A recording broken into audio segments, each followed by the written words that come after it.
Okay, so I just want to explain how you can transfer some of your funds, some of your cryptocurrencies that you've bought using Coinbase into one of the exchanges such as Binance, which I mentioned Binance earlier, is one of the exchanges you can use to buy lots of altcoins.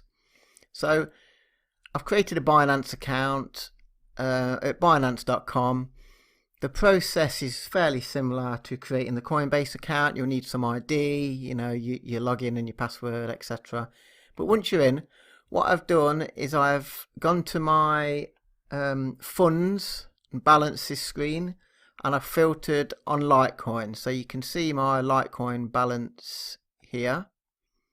The reason I'm looking at Litecoin is because the fees for transferring Bitcoin are quite expensive, but Litecoin is just a few cents. So Litecoin is a better coin to transfer from Coinbase to anywhere really. So I'm using Litecoin to transfer from Coinbase to Binance.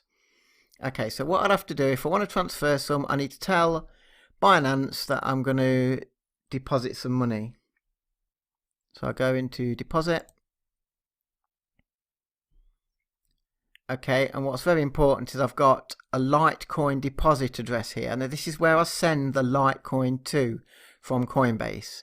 So I've blanked that out, but again, I think you can only send money to that address. I don't think you could ever take any from anybody's account using that, but I think you can just, so if you click copy address, that will copy that address. And then what I'm going to do, I'm going to go back to Coinbase, and I'm going to go to accounts, and then to scroll down here to Litecoin, and I want to send, I've got one Litecoin in my wallet and I want to send that to my Binance account. So the address that I copied earlier, I will paste that in there, and you get a little tick to say it's valid.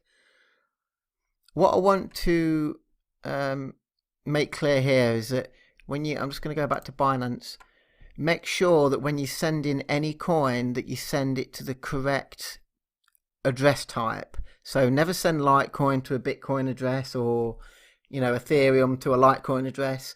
Or I mean, it may sound obvious, but you can lose the money if you get this wrong. So always send Litecoin to a Litecoin address. So we've made sure we've got a Litecoin address here. I've copied it, and I'm going to send that from Coinbase. So I'm going to go down here, and I'm going to go to Litecoin. I'm going to click maximum because I want to send all my Litecoin. Now what you will notice is that I've got one Litecoin there, but it's actually sending slightly less. So that's just a small fee. It's a minus fee for sending the money. It's not much. It's a very small percentage. And then what I can do here is click continue, and that will send the Litecoin, this amount, from Coinbase into Binance. So I'm not actually going to click that now because I've got some Litecoin already in Binance. So I'm going to go back to Binance.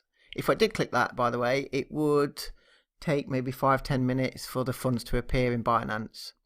So going back to Binance, if I go back to the balance, if I went to the balances and the account, it would show you that the Litecoin has appeared in there. So I'm going to go to exchange and then to basic. And what I want to do now is show you how I could buy some altcoins. Now, if you go into the exchange, you can see there's just loads of different altcoins here. Absolutely loads.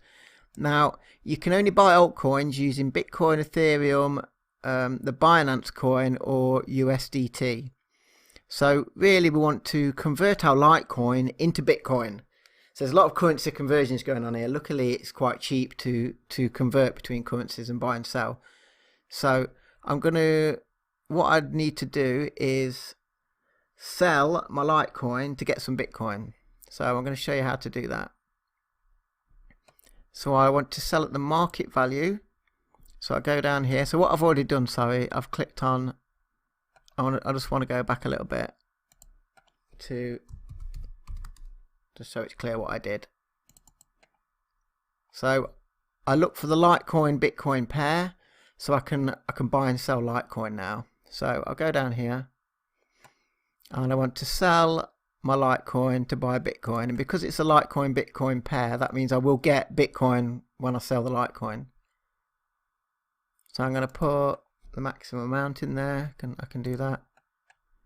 Just put 100% actually.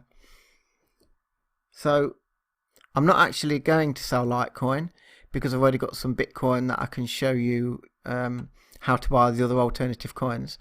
But I would normally just click Litecoin, the order would appear down here, and sell my Litecoin immediately normally, and I would get some Bitcoin. So with that Bitcoin, I would, in this Bitcoin market, I'll just get rid of that. I could pick any of these coins and you can look at them in price order or in alphabetical order. So let's just take the top one for example. That's ADA, which is Cardano. So I could look at that, and I could go down here, and if I wanted to buy some ADA Cardano at the market price, I'd go to market, which I'm already in, market price, amount, and the maximum, because I've got some Bitcoin there, you can see already, the maximum I could buy was 3. So if I wanted to do that, I'll just put 100%, and then I'd click the buy button, and that would buy some ADA Cardano. So that's how you buy altcoins, basically transferring the money from Coinbase into Binance and then buying altcoins. Now there's something I want to mention about the fees for buying and selling cryptocurrencies. The fees are really cheap in Binance, but if you hold any of their coin, because they do have a coin, it's their own coin, it's BNB it's called. So I've just seen it, there it is, BNB. If you buy some BNB, some Binance coin, any purchases, any sales you make, it will halve the transaction fee because it will use their own coin to pay the fees, and it halves it. So you can get your fees for half price just by using their coin, and just by holding it, it will automatically use their coin to pay the fees. And you can see down here the fee would be 0.1%, but it's 0.05% because I hold the Binance coins. So that's a really useful tip.